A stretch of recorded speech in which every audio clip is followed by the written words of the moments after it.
cold as a razor blade, as tight as a tourniquet, like the skin on a dying man. I don't want a piece of the world. I want the whole world. I make my own rules because it's much easier that way. Trust me.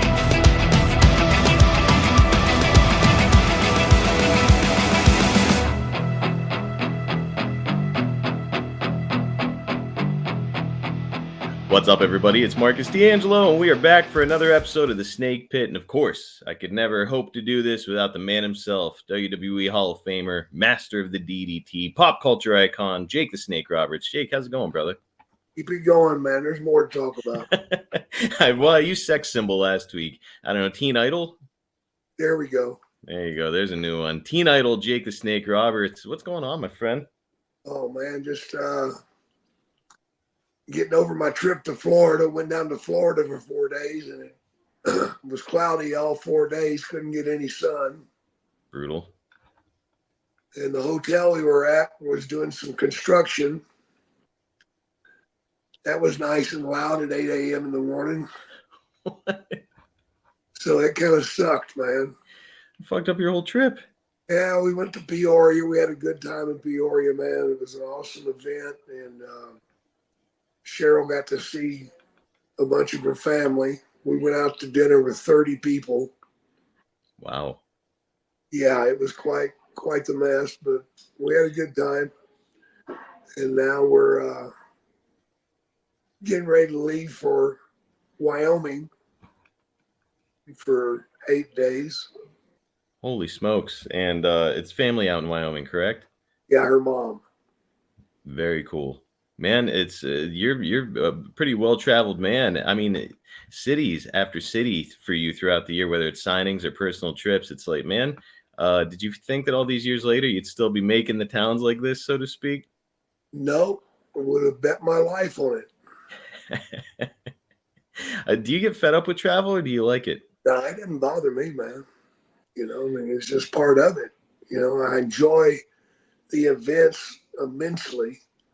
And it's just one of the things I have to do to get to the place where I can really enjoy something. Man, it's cool to see you interacting with fans. I've had the pleasure of being with you at a few of these signings, and seeing you and the way that folks react to you is always fun. And folks, Jake is going to be at WrestleCon here in just a couple of weeks. It's going to be in Cleveland, of course, surrounding SummerSlam weekend. So make your plans to get out there. It's Jake and tons of other legends, as is always the case there at WrestleCon.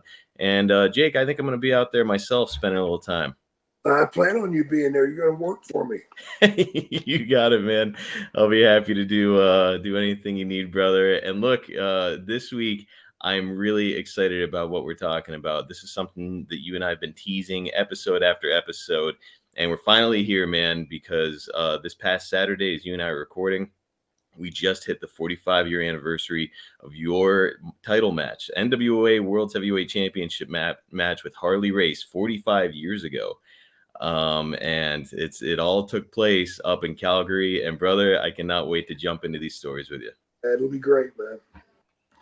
Gonna be fun. I do have to warn our listeners that Andrew Hermes did the research for this one, and after taking a look at the notes, I realized that there is just no way to tell the story in one episode. So we're gonna break this one down into 2 episodes, and we'll do the follow-up for it next week. So without any further ado, let's turn back the clock 45 years. And actually, you know what? We'll turn the clock back 46 years to start this thing out, Jake, because I know that in 1978, you started out in Vancouver, which is where you were just before making the jump to Stu's territory. For those who are geographically challenged like me, Vancouver is in Western Canada, up above Washington State, and Calgary is about a 10-hour drive back eastward, but still very far removed from where you had made your bones in the wrestling business thus far. So, Jake, I say all that shit to say, how in the world did you get to the Vancouver opportunity so far away from home? Well, Buck Robley, who helped me so much, got me going, sat me down and had a talk with me. And he explained to me that something I already knew, that I was really intimidated by all the wrestlers. Mm. And especially those that my father had wrestled. Because lots of times they would take they would take opportunity to give me a shot or two that they wish they'd given my father. Oh. And they were very uncooperative in the ring. They wanted to see me fail, I guess. I don't know what the hell was going on with some of these guys, but they just were what they were. And it wasn't helping me. But Buck told me, he says, why don't you let me send you someplace that nobody knows you and nobody's that been around your father, and maybe you'll get the opportunity to grow. Mm. And I said, well, what are the other options? And he explained to me there weren't many options. So I asked him where in the hell I was going, and he told me Vancouver, Canada. And I'm like, holy fuck, I'd never even heard of that. You know? And I had to get my World Atlas out and do some research on it to see it. And yeah, it's above Washington State, all right. It's in another country. Yeah. So I took the opportunity. Buck told me, he says, listen, you got a long road trip up there. I think it was like 2,500 miles. He said, on that road trip, think about who you'd like to be. Because you can be anything you want. Your character is up to you. Mm. What do you want to be, and how are you going to present it? What's going to be your finishing maneuver? What's going to be this, that, and the other? What's your character going to be like? And you think of these things, and when you go up there, you just go about doing it. Nobody knows. Nobody's going to know it's the first time you did this character. So just go up there and be something that you want to be. You know, think about the guys that you want to copy. Mm-hmm. You know, so I thought a lot about Dusty. I thought a lot about Wrestling 2.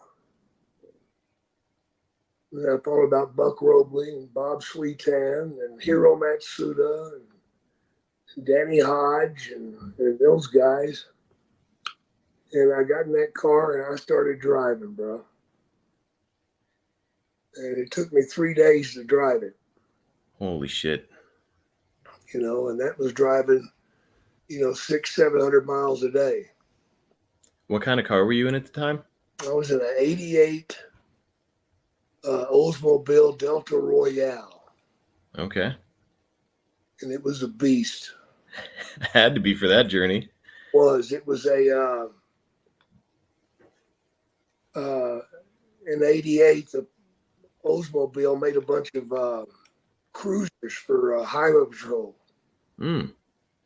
And I got one of them. And of course they had, like a 455 cubic inch motor that was souped up, and it would run like a bat out of hell. That's a badass ride.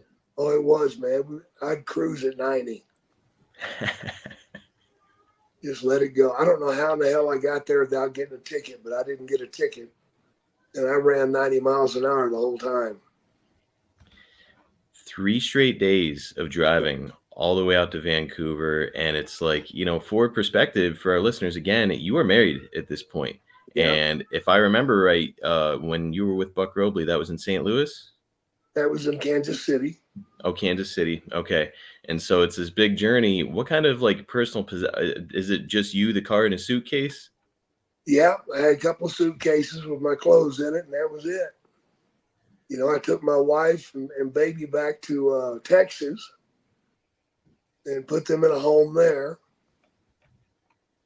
and said my goodbyes and left Dallas, Texas, and drove.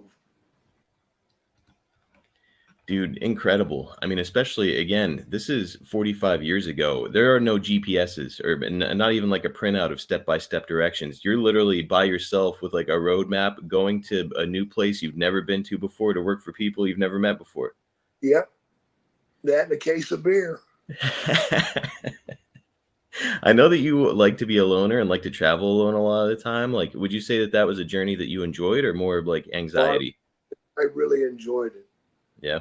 Really enjoyed it. Just got into my music and thought about the character that I wanted to become.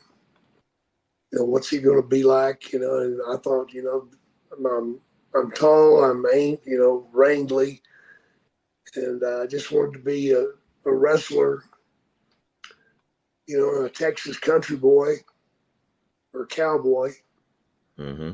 and just go from there. And for the very first time in your entire career, you're not Grizzly Smith's son anymore. You're just your own man. That's right. I was my own guy. And I went up there, and to my surprise, they had figured me in as to be a main eventer. Yes. In this is before you even get to Stu's territory, where he made you a main eventer, but Vancouver made you a main eventer. Vancouver made me a main eventer, and I had the pleasure of getting a real lesson from a guy by the name of Moose Morowski. Yeah. And Moose and I wrestled each other quite a bit, and had the pleasure of having my first sellout in Vancouver. We sold out the P&E Gardens, sold it out in a cage match. Mm. And I was very fortunate that Moose was going to Japan, so he didn't mind putting me over. So he put me over in a great way, made me look really good. Dude. And I was one bloody mess after the match, so I'll tell you that. Moose had taped his blade to his arm, to his hand, wrist. Yeah. And somewhere in the match, he went to grab my leg, and the blade popped through. Oh. And he ripped at my leg, and when he did, it just cut me. Oh no. Cut me about 6-7 inches long. And I didn't know it till my boots started squishing. Filling up with blood. Yeah, filling up with blood. Holy shit. I'm like, why the fuck is my boot squishing? And I look down, and the blood's coming through the laces. Like where, yeah. Oh my God. Blood is squishing through my laces. Yeah, pretty awesome.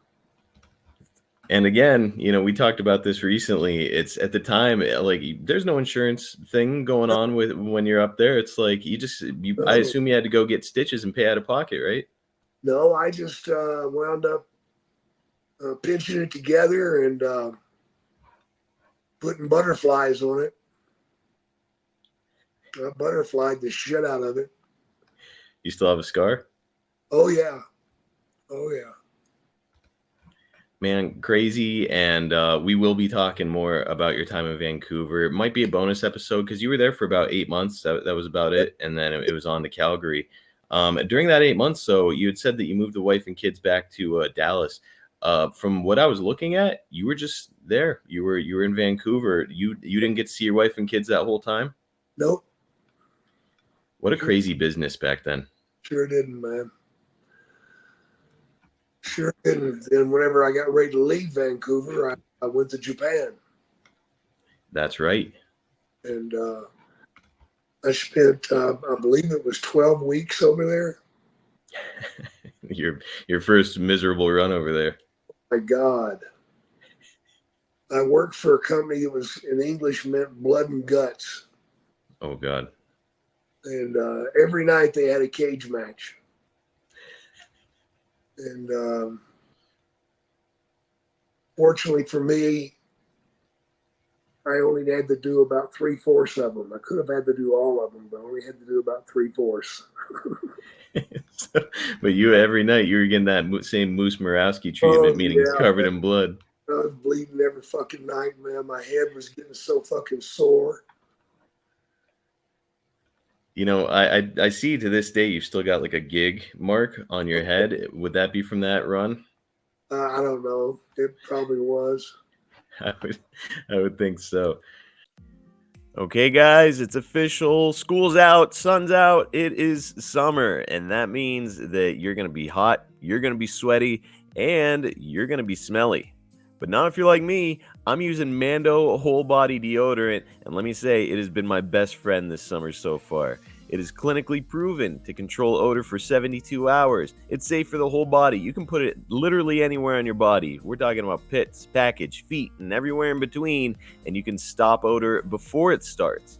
It's available in 4 cologne quality scents, bourbon leather, which is my personal favorite. You've also got some other amazing ones like Mount Fuji, Pro Sport, and Clover Woods. So I've been showing off this one every time we do a recording here. That is the Mando Bourbon Leather Body Wash, and that one is my absolute favorite. I love it.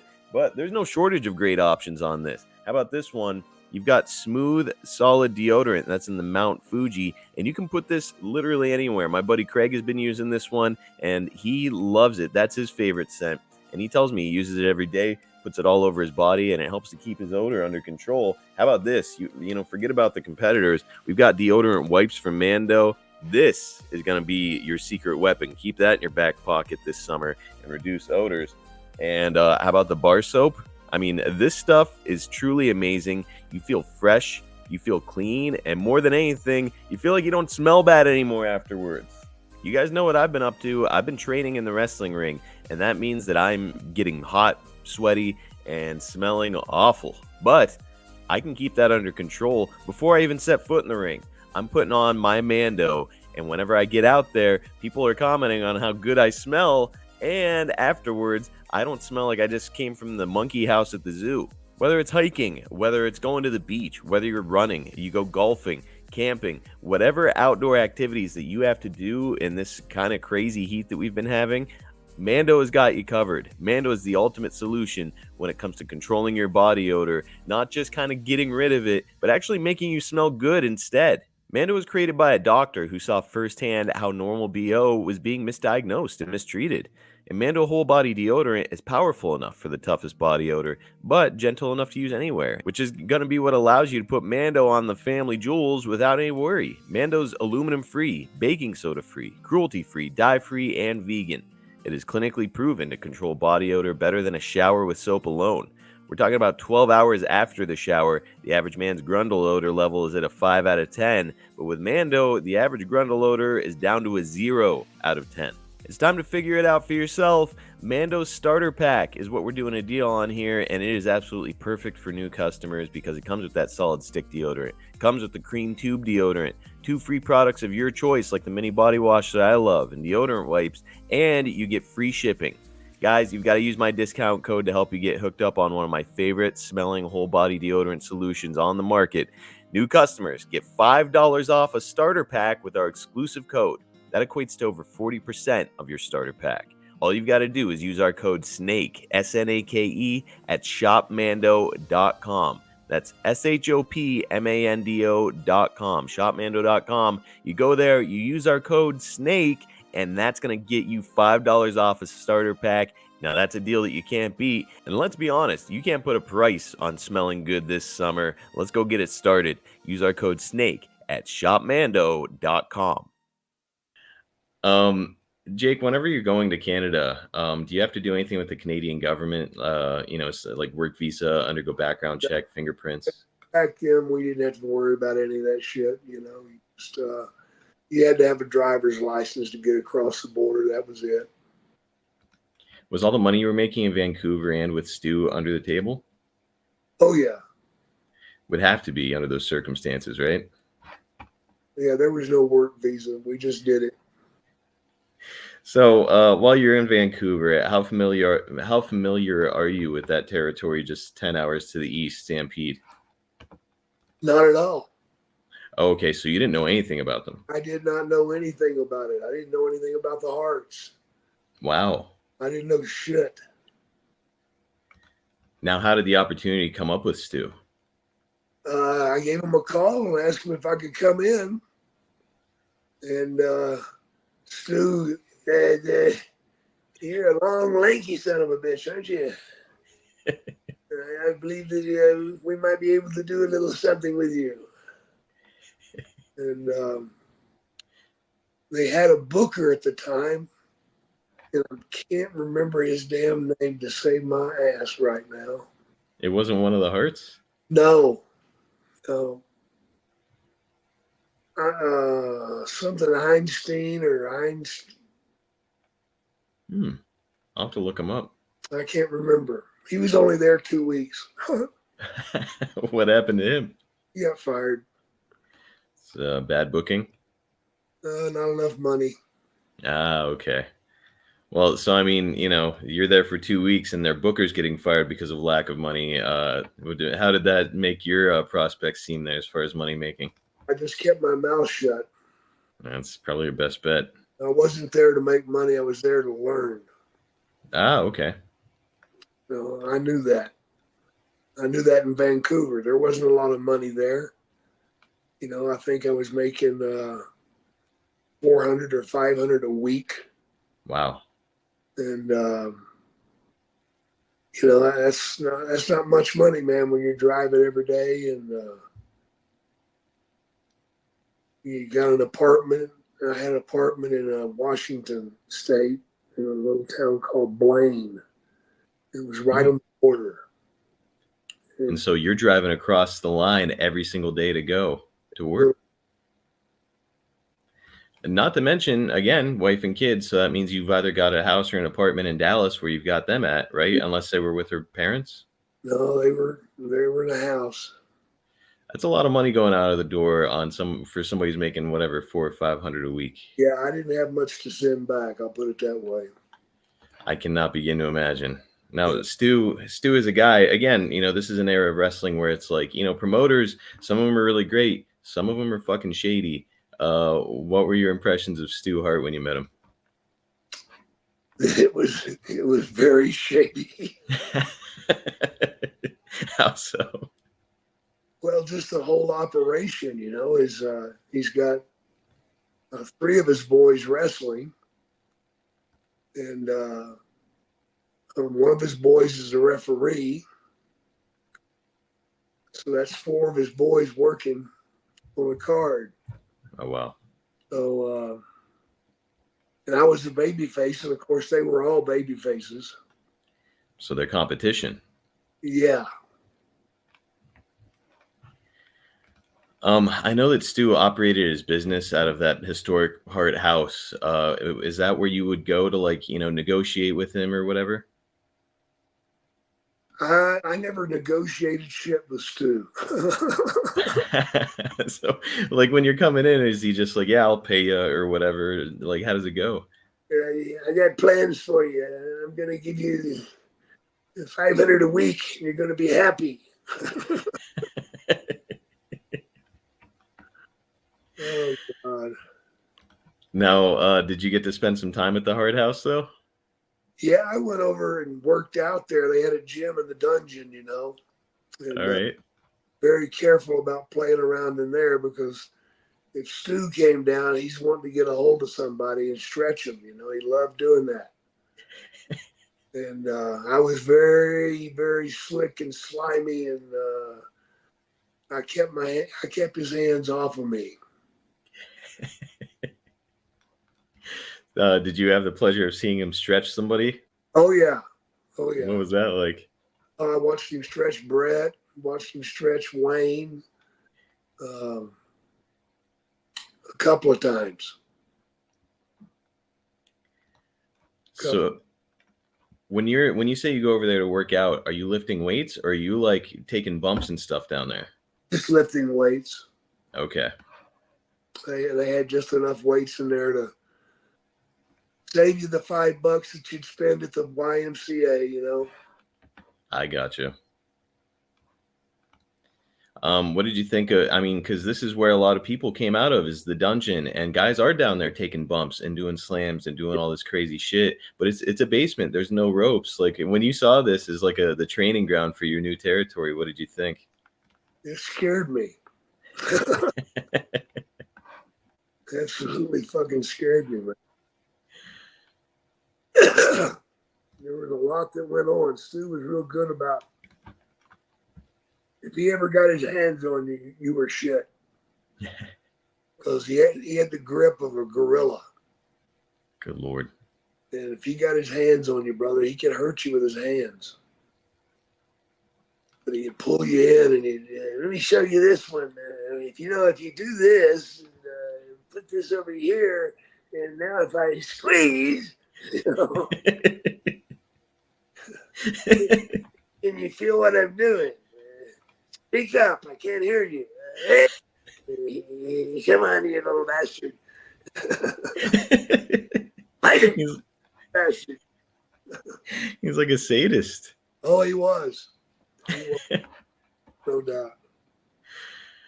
Oh man, did you feel like Stu? I mean, he's down here stretching motherfuckers in front of you. He's trying to snatch you up. Like, did you feel like he was somebody that you could trust? Oh God, no. I wasn't letting him get his hands on me, man. Did the other wrestlers view him in the same light as like stay the fuck away from him? Oh yeah, they tried. They tried, man, but Stu would get one here and there. He got Dynamite one time. He even stretched Dynamite. Oh yeah. Oh wow, because we always hear that he was such a little pit bull himself. Well, he was. He was. That really tells you about Stu, I guess. Oh yeah. Well, as we'll go on to discuss, you're going to get a really big push here in Calgary and enjoy some of the biggest opportunities of your career up to that point. Did Right. Stu see, like right out of the gates, was he making any promises as far as like the push or opportunities that he was going to be providing you with? He just told me he was going to fucking push me and that we were going to give me a shot of being a top guy. All right. Now, their presentation, would you say it was more wrestling based or entertainment based? Wrestling. Just mat work. Yep. Okay. A lot of it. Now, the schedule in Calgary, how would you compare that to working in the South? It was pretty brutal. Yeah. Brutal road trips. Yeah. Yeah, you'd start out on Monday night. You'd be in a spot show around Calgary somewhere, maybe 100 miles or so. Or you'd be in Lethbridge, which is like 150 miles. Mm. Tuesday. Wait a minute.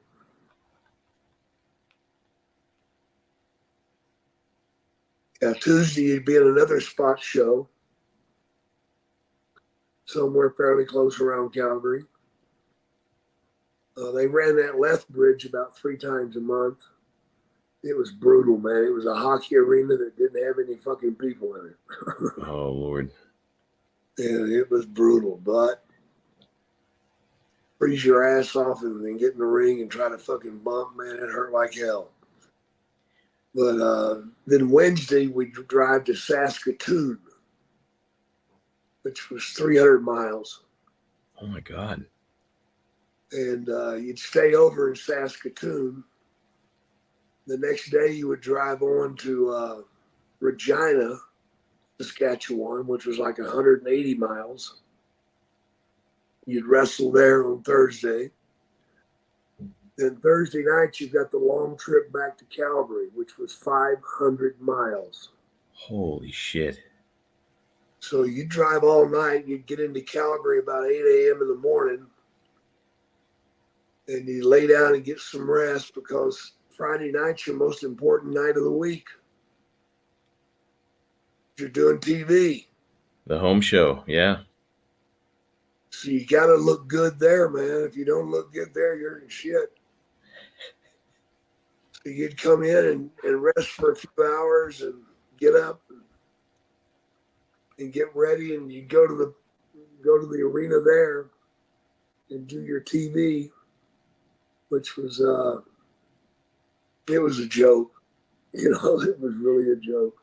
Why is that? It's just poorly done. Oh, okay. Really poorly done. I don't know how the hell they got it on TV, but there you go.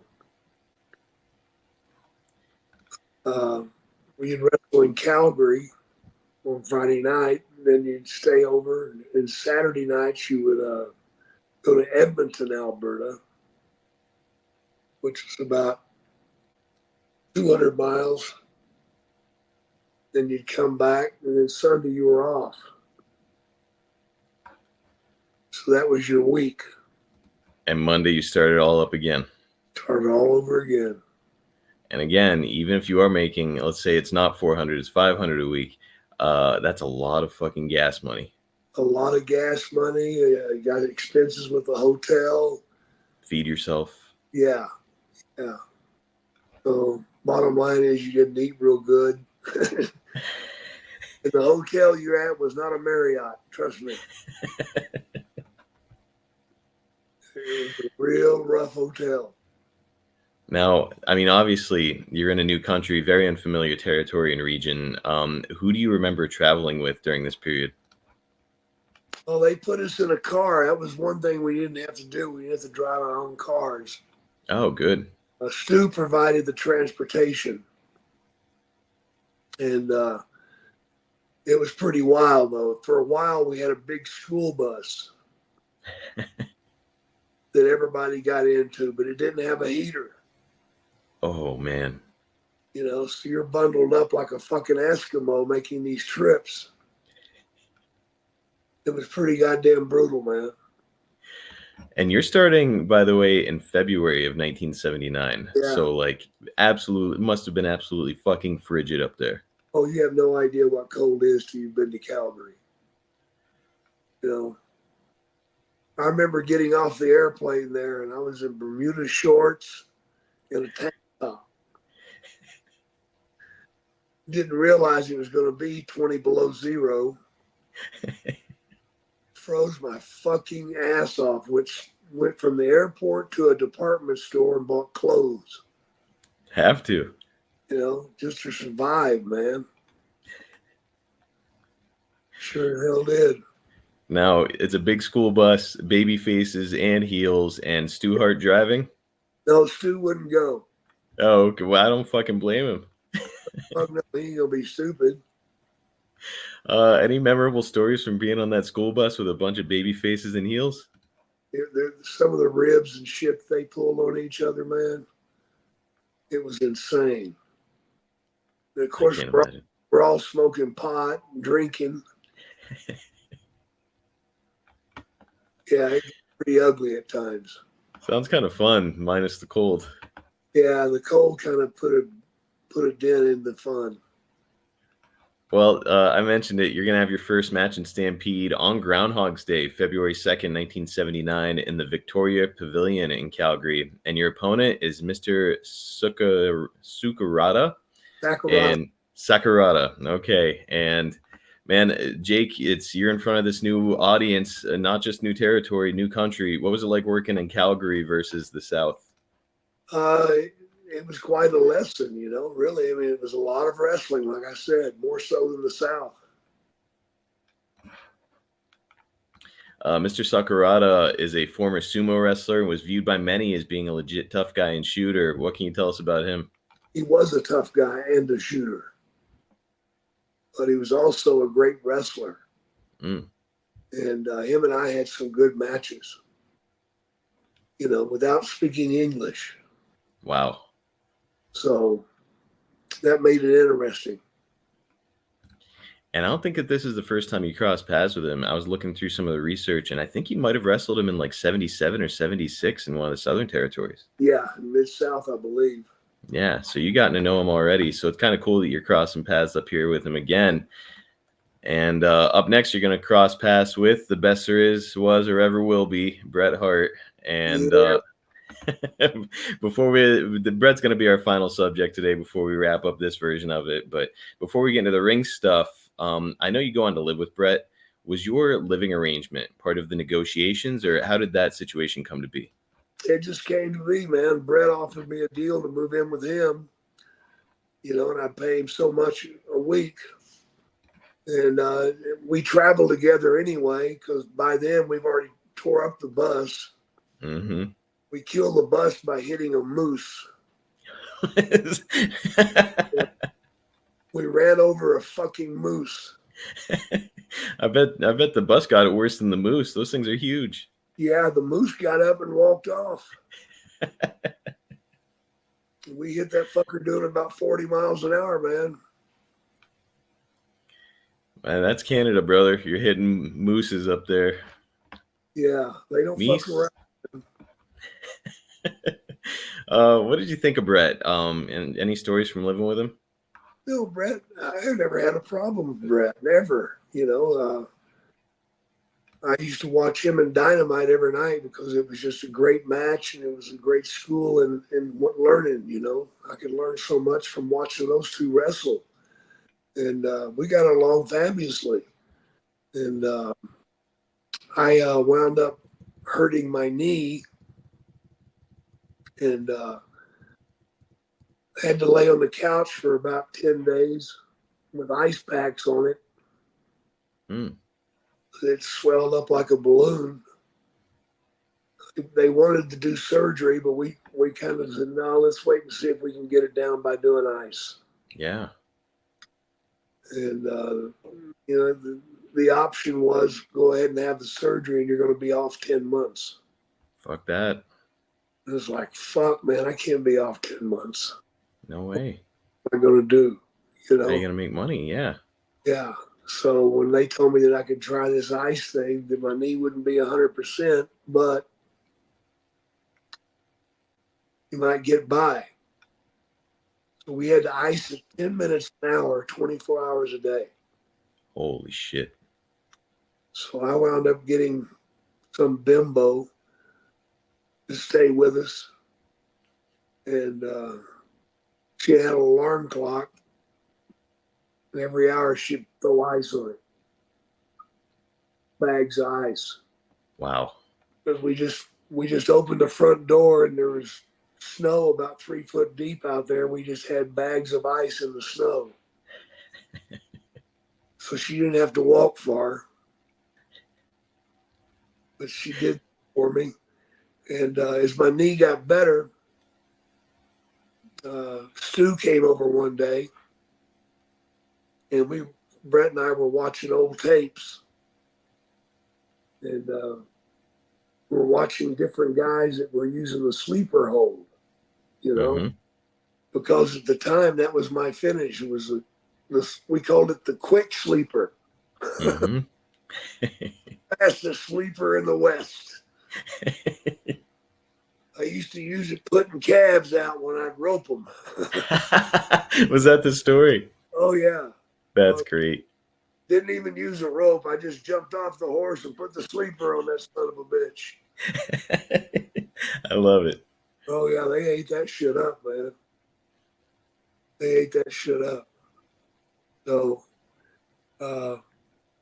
Stu comes over, and he's like, hey, sleeper hold. Yeah, Leo Burke there is putting the sleeper on somebody. I'm like, yeah. So he's got a pretty good sleeper. And Stu's like, what do you mean he's pretty good? I said, well, I've got the best sleeper there is, Stu. I can put a motherfucker out in a split second.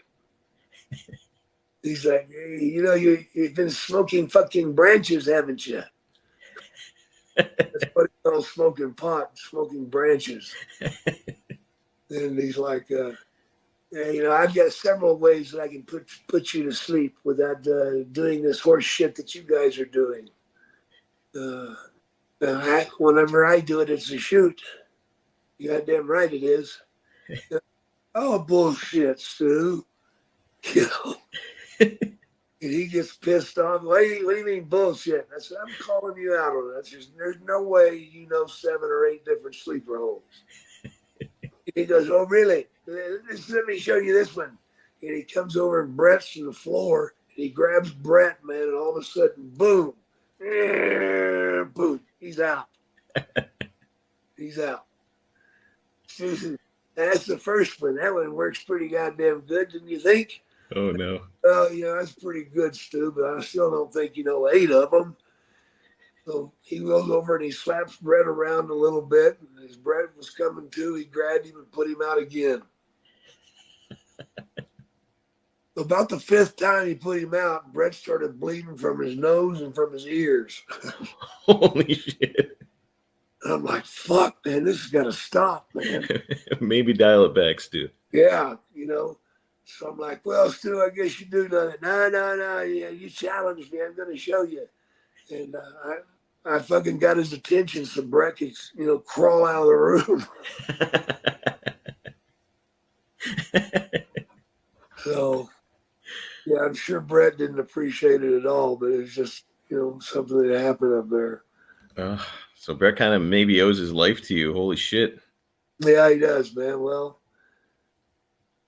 still doesn't make up for the bullshit that he spews.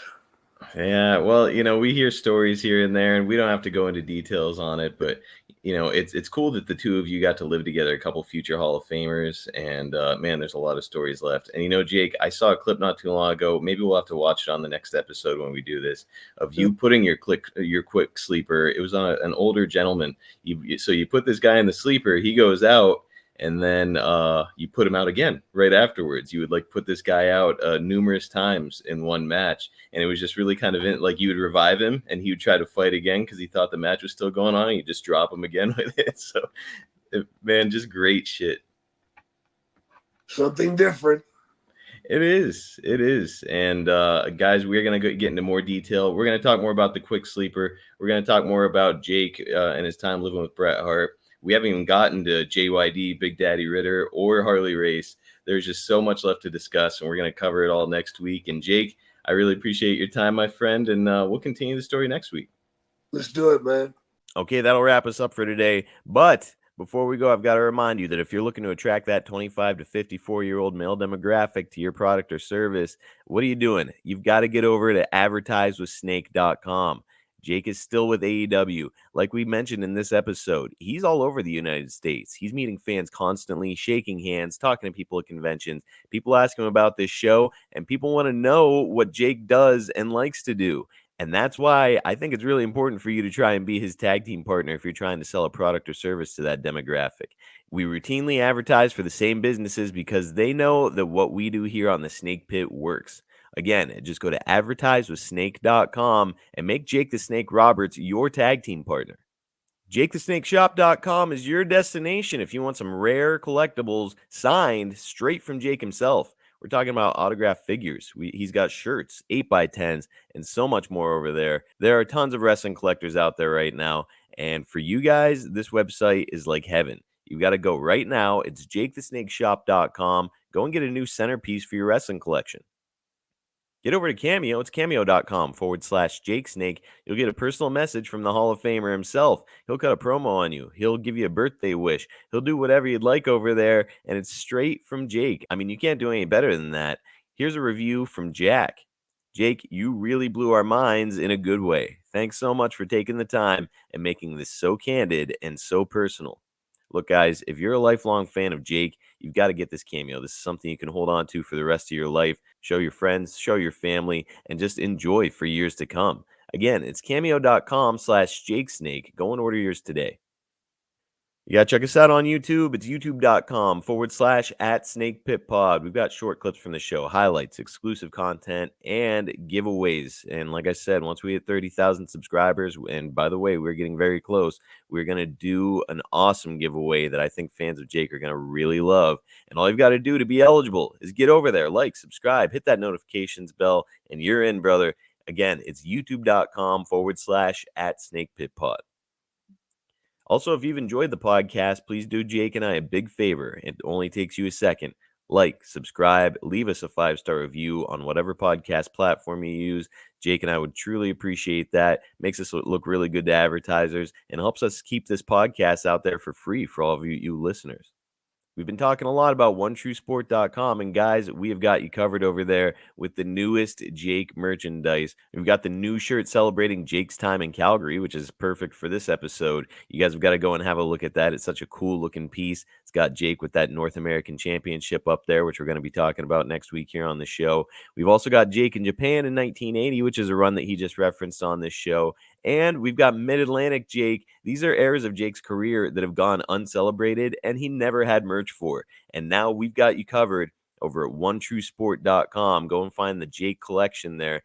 But while you're there, take a look at the other incredible collections we have. We've got the Four Horsemen. We've got a Arn Anderson personal page. We've got a Tully Blanchard personal page. Magnum TA, Greg Gagne, RVD, so much more. Seriously, guys, get over there, have a look. It's onetruesport.com. And if you're enjoying what we do here, you really got to go check out onetruesporttv.com. That's where you can become a member. So it's through YouTube. We've got a membership with One True Sport, and there's different tiers. We've got Contender at the $7.99 level. We've got Workhorse at $24.99. And what you really want to do is go ahead and do the $39.99 Traveling Champion level. That's where you're going to get absolutely everything that we have to offer. Go ahead and compare that to our competitors, and you're going to know that what we're doing over there is a really good deal because we offer all the same stuff and more, and it's at a great price. We want to give everybody the opportunity to enjoy these stories and these wrestlers on a personal level, and we're happy to provide it at a much lower price point than anybody else. Get over to onetruesporttv.com, find out for yourself, and become part of this community that we're building over there. Catch Jake on X at JakeSnakeDDT, on Instagram at JakeTheSnakeDDT, and on Facebook at Real Jake the Snake. You can follow me and drop your questions at Marcus P. D'Angelo on X, and make sure you find and follow One True Sport on all YouTube channels. Man, this episode was a real pleasure for me. I absolutely loved hearing Jake's stories about Calgary, and we're just getting started. We'll see you guys next week to talk about it more right here on The Snake Pit.